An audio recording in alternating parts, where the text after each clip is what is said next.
What is sprain? So what the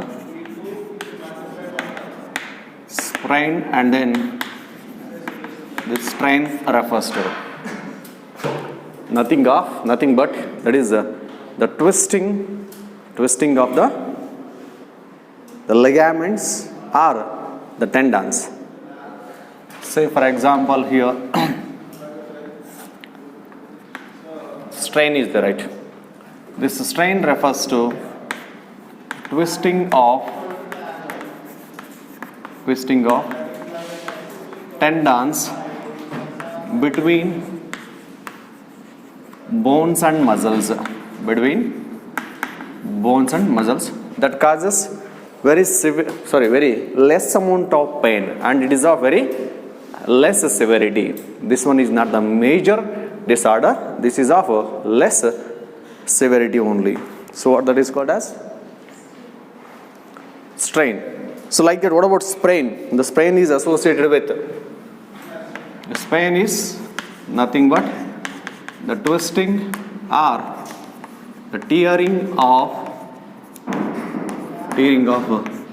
ligaments, and that causes intense pain and it is of more severe. Other than this, what is called as displacement of the intervertebral disc. What that condition is called as? Prolapsed disc, right? Prolapsed disc. So here prolapsed disc refers to, this one refers to what is it? Displacement of intervertebral disc. Where do you find the presence of intervertebral disc? Intervertebral disc is present in between the vertebra of vertebral column. So if it gets slipped off from the normal position, that condition is only called as a prolapsed disc. So the name itself here indicates the disc get dislocated or the displacement of that intervertebral disc occurs. What is the reason for that one? What are the reasons for the displacement of the intervertebral disc? So this one mainly occurs due to injury. Okay, any injury to the vertebral column or the wrong sitting posture.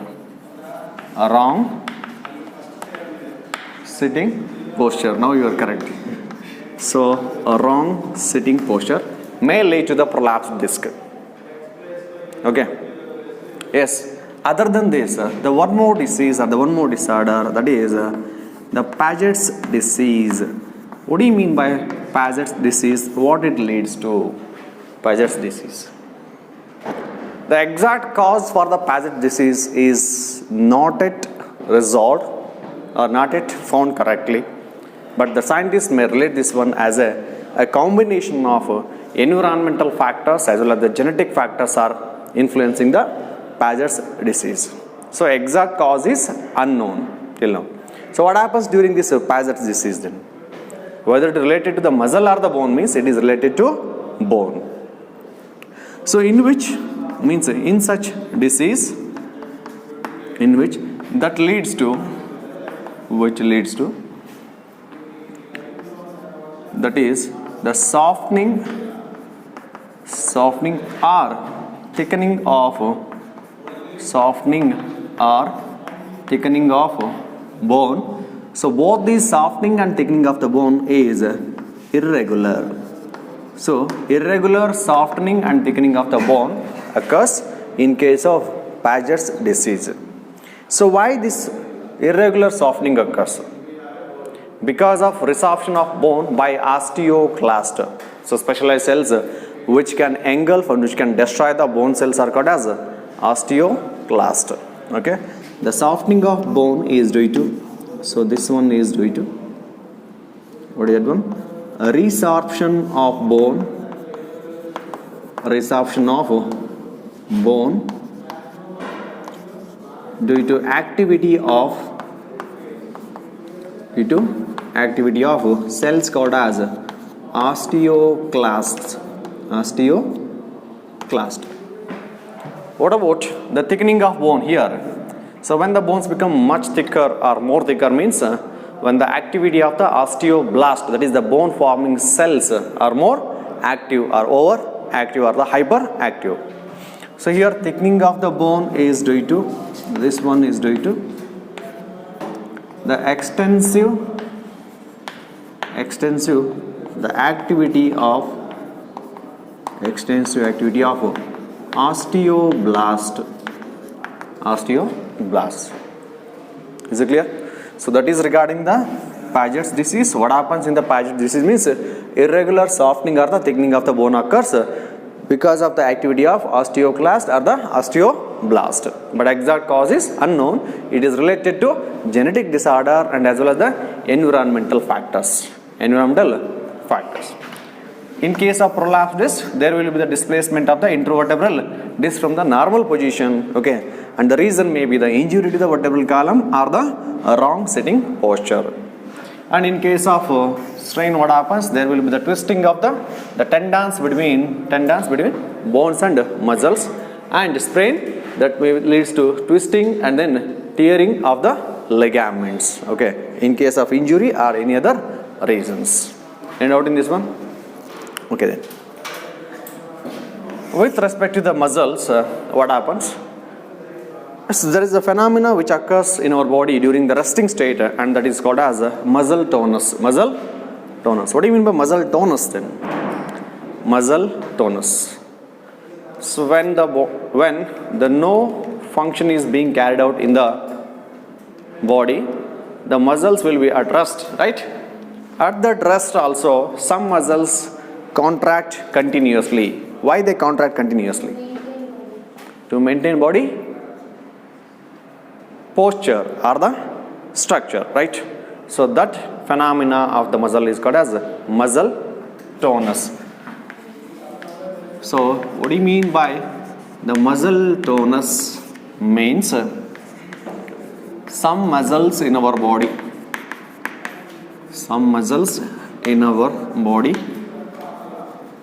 contracts even the body is at rest. Even the body is at rest to maintain the structure and the posture of body. Such a phenomena is called as muscle tonus. Then what do you mean by tetany? What is the meaning of tetany? Rapid contraction of the muscles. Why? Rapid and painful contraction of the muscles due to low level of calcium in the blood. Low level of calcium in blood, that is called as tetany. This is the rapid muscle contraction. This one is due to low calcium level in blood. Such a condition is called as tetany. And what do you mean by tetanus? Okay, related to this one, so let's discuss regarding tetanus also.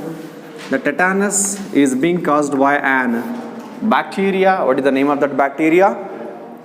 Clostridium tetani. What that Clostridium tetani causes with related to the muscles and bones? So the infection by Clostridium tetani,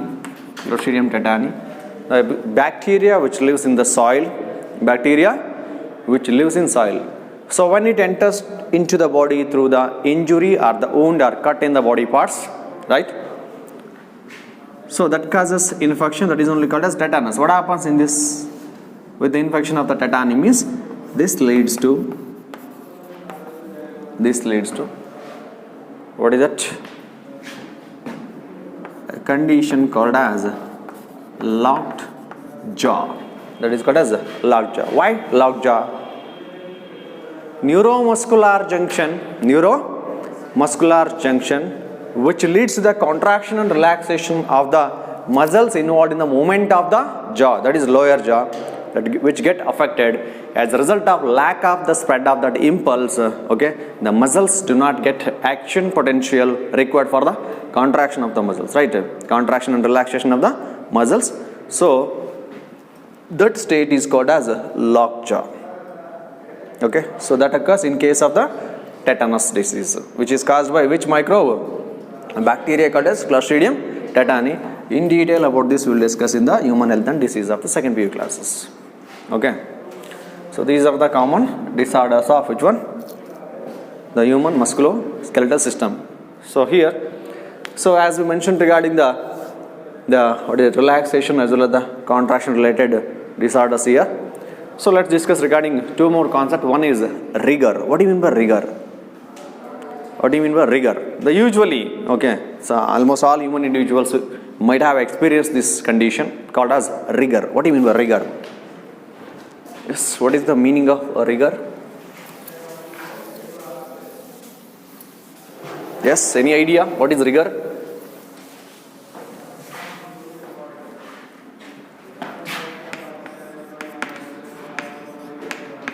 What is the difference between rigor and rigor mortis? Rigor mortis occurs after the death of an individual, right? Then rigor, what is the rigor? The failure of relaxation of the muscles. Failure of relaxation of the muscles. Why the failure of relaxation of the muscles takes place? Because of absence of ATP in the muscles. Because of absence of ATP in the muscles. So absence of ATP in muscles leads to the failure of relaxation of muscle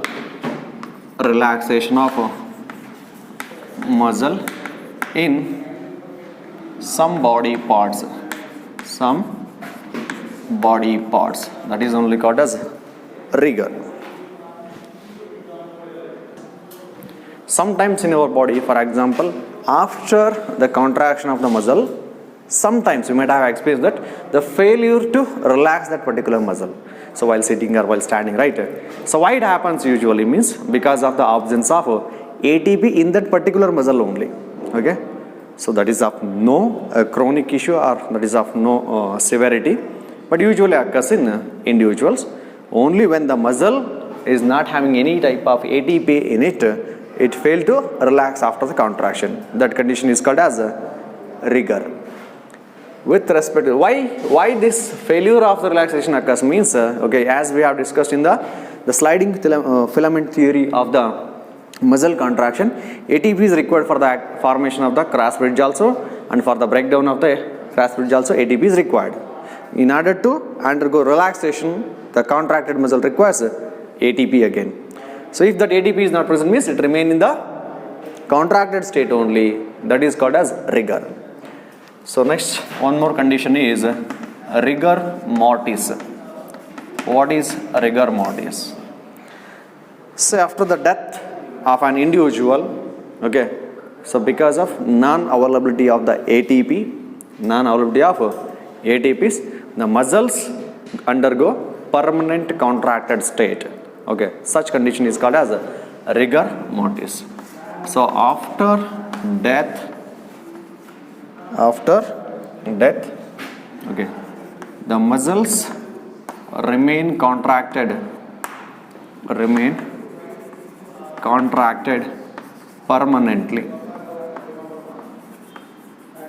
Why this occurs means due to non-availability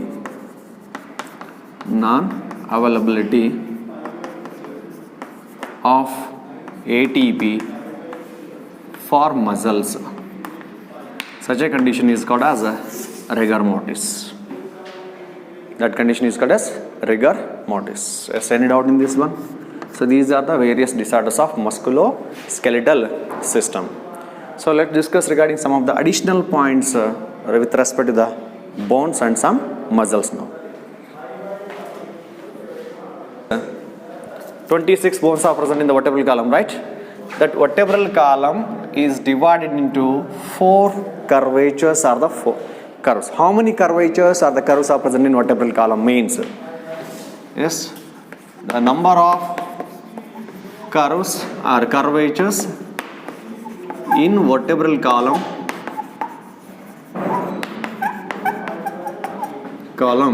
is 4. So what are those 4 curves or the curvatures? So the initially vertebral column will be present like this. This is representing cervical vertebrae. Next is thoracic vertebrae, and next is lumbar vertebrae. Next is sacral and sacrum, and then the coccyx region, right? So this is the vertebral column means from here to here what it is representing, which vertebrae are present? Cervical, right? So here to here the cervical, that is C1 to C7, that is cervical first vertebra to the cervical 7th vertebra. This is the cervical region. So what is the curvature present here, whether it is concave or the convex? Concave is right. Where? Towards which side it is concave? This side, right? Towards this side? Convex or concave?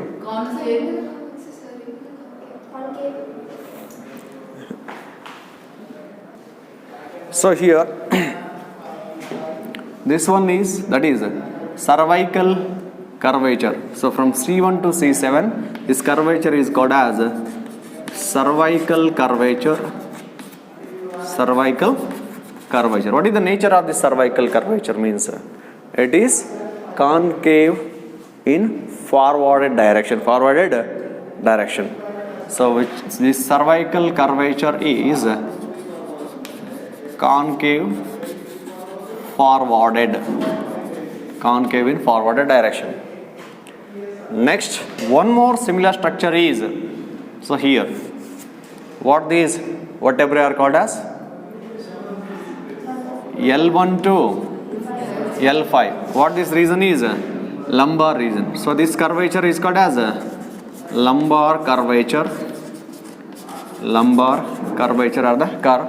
This is also, okay, that is also the concave forward concave curvature is present here. And what about in case of thoracic vertebrae, where the 12 vertebrae are present, right? T1 to T12. So this is representing thoracic curvature or thoracic curve. What is the nature of this thoracic curve means?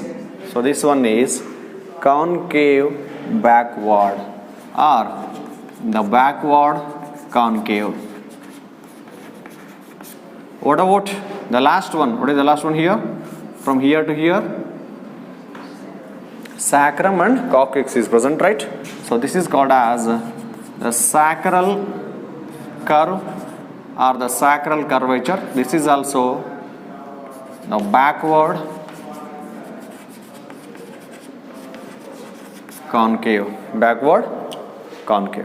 Okay, so this is what regarding the nature of the 4 curvatures or the curves which are present in the vertebral column. So from here to here it is representing vertebral column. In that how many curves are present?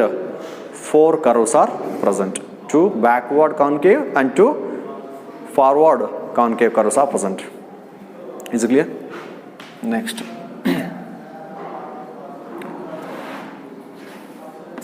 So with respect to the vertebral column, here the first vertebra is called as atlas and second one is called as axis. So let us see what type of structure is present in that atlas and then the axis. The first vertebra is atlas and the second one is called as axis. And we know that one, the articulation between this first and second vertebrae is called as that forms what type of joint? Pivot joint will be formed, right? So here, the first vertebra, atlas, which articulate with the axis, right? So here, the atlas which articulate with the axis. So what type of process they will be having here means, see, the atlas one is having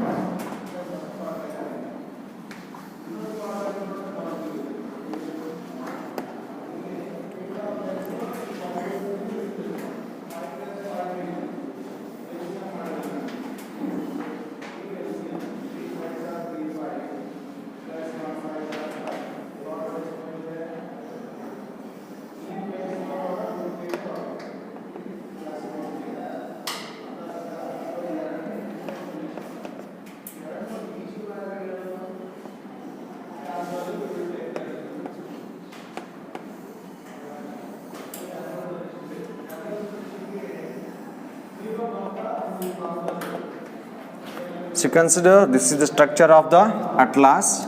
So here will be the position of odontoid peg. So what this opening is called as here? This is what? Odontoid peg, or this is representing position of odontoid peg. What do you mean by odontoid peg? Part or the process of the axis which articulate with that atlas, means which part of the atlas articulate with the axis means the odontoid peg, or the position for the or the aperture for the odontoid peg in order to get articulated with the odontoid peg of axis. So what do you mean by odontoid peg here? Means here nothing but the extension, the clear extension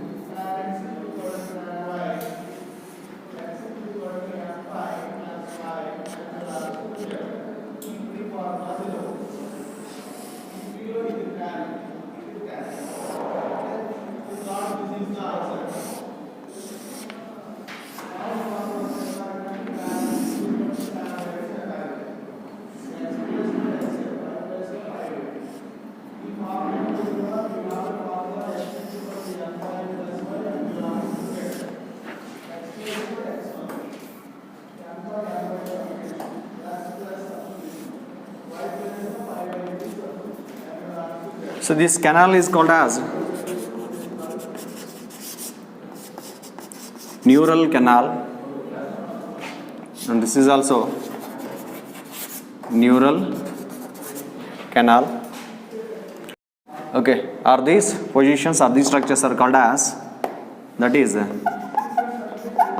articulation facet. Articulation facet. What do you mean by the facet? Means that is the point of attachment of one vertebrae with the other vertebrae, or one bone to the another here, that is called as a facet. What is the meaning of facet? These are the point of attachment of one vertebrae to the other vertebrae. Those are called as facets. Okay, and here as the atlas is articulated with the axis, so these facets are for atlas, for the articulation of atlas. And what this extension is called as here? This extension is nothing but the odontoid peg. Odontoid peg. This odontoid peg only articulate with the curvature or the aperture which is present in the atlas, called as the position for the odontoid peg articulation. Okay, so this odontoid peg that passes through the position or the aperture present for the odontoid peg in the atlas. So below is the axis, which is having the opening here, right? For that, what that axis? So this is what the atlas means. Here the odontoid peg, opening for the odontoid peg is present. The extension from the axis is called as odontoid, which articulate like this. So only that allows rotational movements. Rotational movements in head region, because of the presence of articulation between the odontoid peg of the axis with the aperture present for the position of odontoid peg in the atlas. Okay, and these two facets which are present in the atlas, what these are meant for? So here facets present are for the attachment or the articulation of atlas. Okay, what about these two facets? These are the facets for articulation of, yes, condyle of skull. So these are the facets for articulation with the condyle of skull.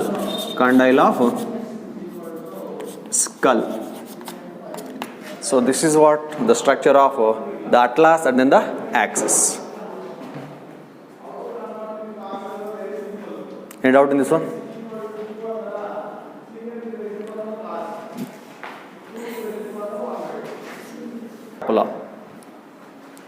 What do you mean by process? What do you mean by process? Nothing but the extension of that particular bony part is called as a process, or the outward projection of that bone is called as a process. With respect to that, the scapula, what we discussed in the previous class, say for example, so from here the spine arises and then it becomes a flattened bone, or it goes to the flattened process. That flattened process is called as acromion. Just above the acromion, so here there is the presence of a notch, what is called as a suprascapular notch. Okay, so at the angle between this acromion and then the suprascapular notch, there is a presence of hook-like process. This hook-like process is called as caracoid process. This is called as a caracoid process. So where do you find the presence of caracoid process? Means that is present in scapula. So the process which is present in the scapula is called as a caracoid process, which stabilizes the articulation of clavicle bones with the acromion in order to form cavity. Here what the cavity is called as a glenoid cavity. So here will be the formation of the glenoid cavity, and this notch is called as a supraclavicular notch. Okay, and this out process is called as a acromion.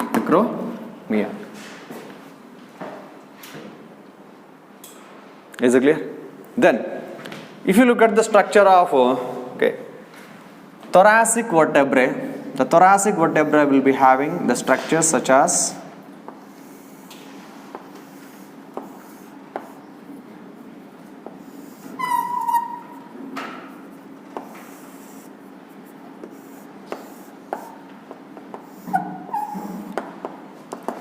so this will be the structure of thoracic vertebrae. So here the process which appears on either side of that vertebrae, these are the long processes which can be seen in the vertebrae, that is thoracic vertebrae only. Then the aperture which is present at the thoracic vertebrae is called as the spinal canal. What about in case of atlas and axis? The canal is called as a neural canal. But here in case of thoracic vertebrae, the spinal canal is present. And these are having the, for example, in case of these vertebrae, there will be the presence of processes through which, what process here? Through these process stabilizes the articulation, as well as they are having the processes through which the spinal nerves pass out into the remaining parts of the body. Okay, spinal nerves pass out from the spinal cord through these processes only. Okay. Then, in previous class we have discussed regarding the pelvic girdle, right? Pelvic girdle. So in that pelvic girdle, we have mentioned the formation of the acetabulum at the point of contact of the three bones of the coxa. So there you can find the presence of, so at the point of contact of ilium, ischium and then the pubis. Okay, so here the cavity formed, that cavity is called as acetabulum, right? So what is the first bone in the formation of coxa? That is ilium. So in this ilium region, what happens here? The notch you can see, right? So this is called as the greater sciatic notch. Greater sciatic notch. So that is present in which part of the coxa? Ilium bone of the coxa. And the one more is there. So this one either I will represent here. This is called as a lesser sciatic notch. Lesser sciatic notch. This lesser sciatic notch is present in ischium region. Ischium region. So greater sciatic notch is present in ilium bone, and then lesser sciatic notch, this one is present in, what is the second bone? Ischium. So remember this combination will also be asked for the match the type of following questions in NEET. Okay. Then the aperture which is present in the pubis region of coxa, these apertures are called as arburator foramen. Arburator foramen. What passes through this arburator foramen? Which structures passes through this arburator foramen? So here foramen is nothing but the greater apertures which are present in the bones, right? So here the aperture which is present in the pubis is called as arburator foramen, through which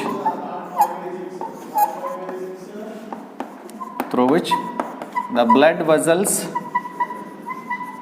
and nerves passes. To the lower parts of the body, the blood vessels and nerves passes through the arburator foramen.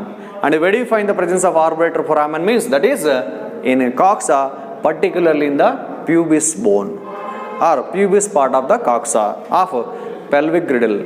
Pelvic girdle or the pectoral girdle? Pelvic girdle, right?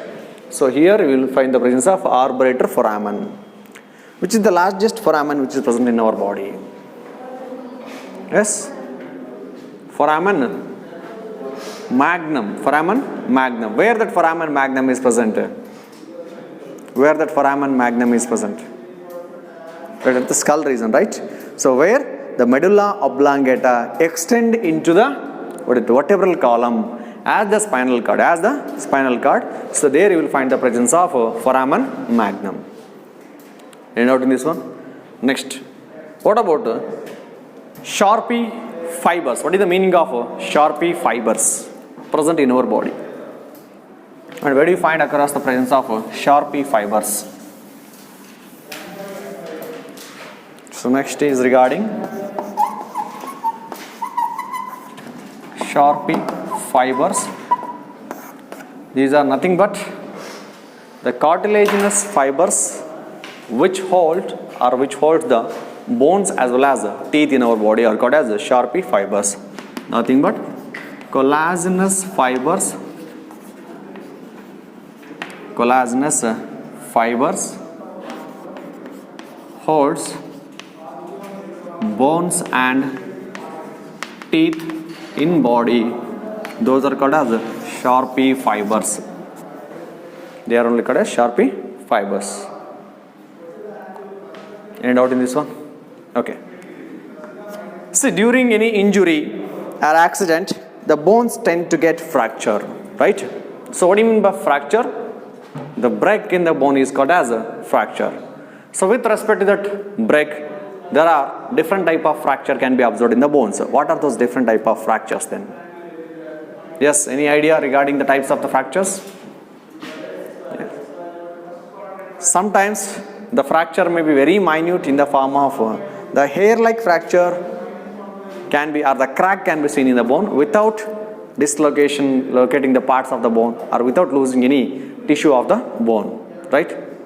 Sometimes the fracture may be more severe and that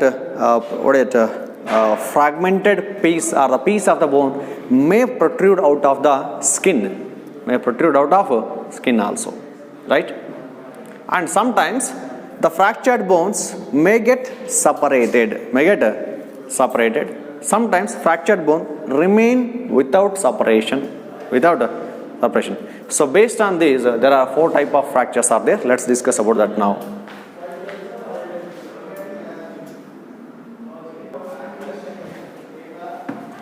So what do you mean by fracture? Damage or the break in bone due to injury. That is called as a fracture, or the break in the bone is called as a fracture, right? So what are the types of fractures? Types of fractures then. The first one is simple fracture. Second one is a green stick fracture.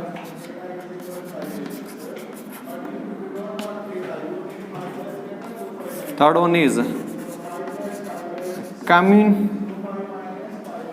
comminuted fracture, and the fourth one is compound fracture. Compound fracture. Yes, what happens during these fractures? Different type of fractures, which is called a simple fracture. So here, during the fracture, bone breaks into 2 pieces. Bone breaks into clear 2 pieces. That is, so during yes, simple one. During fracture, this type of fracture, a bone breaks and separate into 2 piece without losing okay, any tissue component. That is called as a simple fracture. So for example, this is the bone, okay, there will be the fracture, and then what happens? It is clearly divided into the 2 fragments, and there is no loss of tissue in between, means in any part of those fragments. That is called as a simple fracture. Next is green stick fracture. What happens here? So here, the crack in bone, or the fracture is like a simple, the crack in bone without separating fragments. Without separating the fragments. So here the fracture has occurred, but there is no separation of the bone fragments. Then it is called as a green stick fracture. Comminuted fracture. What do you mean by comminuted fracture? So here what happens in comminuted fracture? So the crack or the break in bone where the fragment of bone protrude out of skin. So this is what the skin, and this is the fragmented bone, means that fragmented bone will protrude out of the skin. The fragmented part of the bone will protrude out of the skin. Then it is called as a comminuted fracture. What about compound fracture? Here, the break in bone results in